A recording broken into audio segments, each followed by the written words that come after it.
Ah.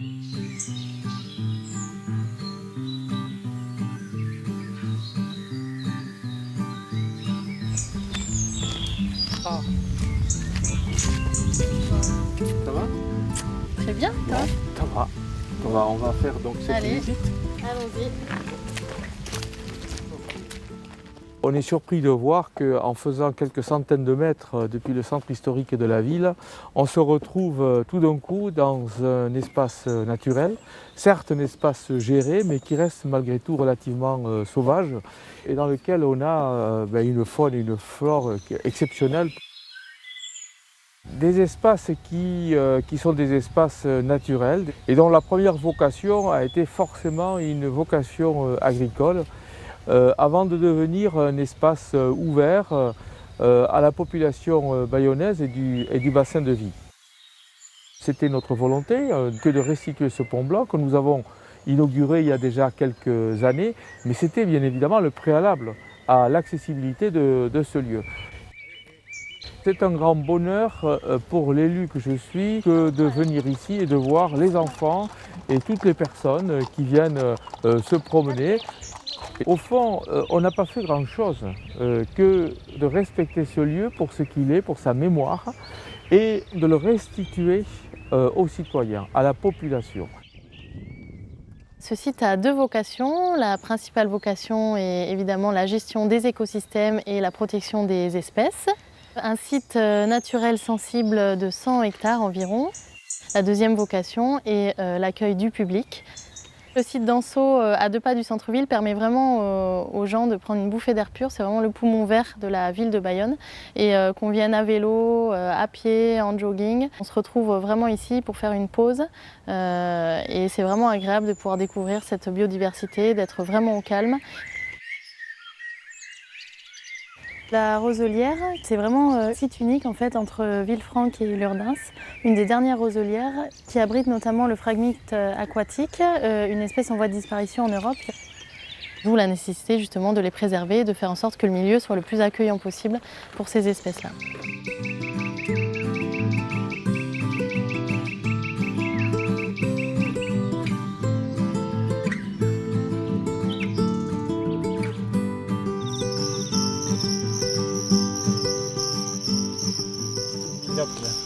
Pour voir ce qu'il y a là-bas.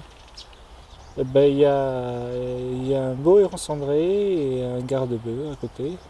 4, 5, 6, 7. C'est pas mal ça, cette cigogne. Enfin là, très clairement, elles sont là que de passage. Ces marais, je les fréquente 2-3 fois par semaine depuis 10 ans. Et j'ai toujours le même plaisir. Ah la vache. Je l'avais pas vu celui-là. Mais voilà, le héron pourpré. Je me suis fait surprendre. 1-0 pour le héron.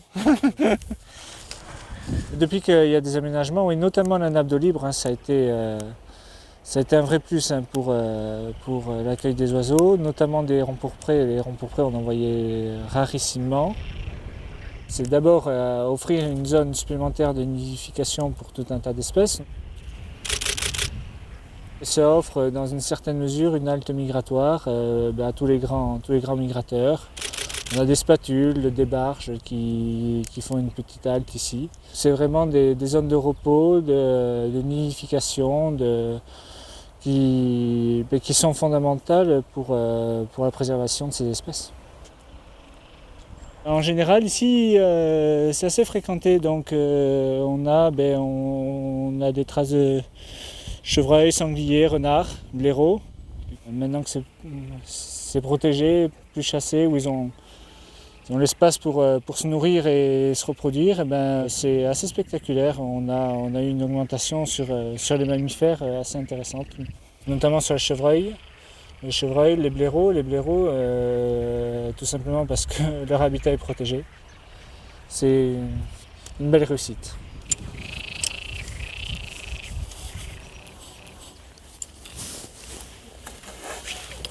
Et bien voilà, maintenant attendre qu'un sympathique visiteur vienne bien venir se faire tirer le portrait. Ah, il y en a beaucoup des belles surprises. la rencontre il y a 2 ans avec une geonnette en plein jour. C'est un animal nocturne qu'on voit jamais quasiment et c'est des moments magiques.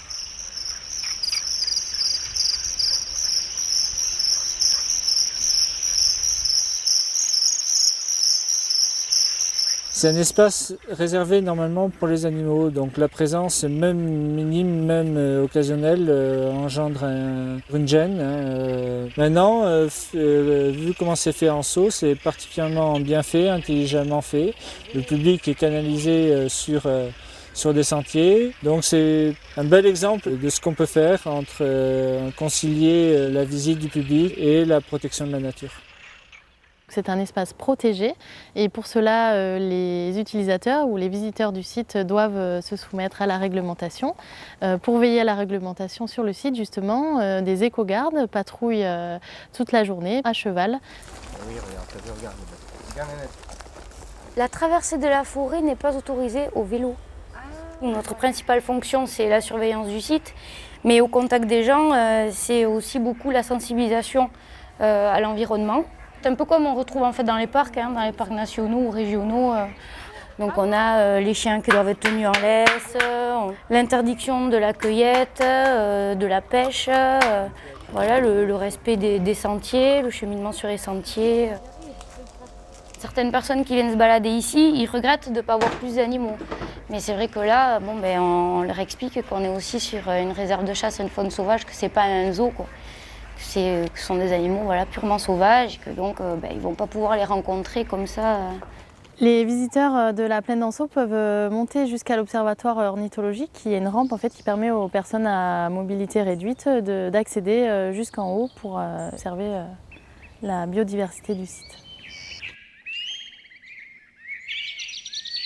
Le site du Muséum d'histoire naturelle, donc, qui est ici à Anceau depuis 2010, est le seul musée en France à être vraiment au cœur d'un espace naturel sensible.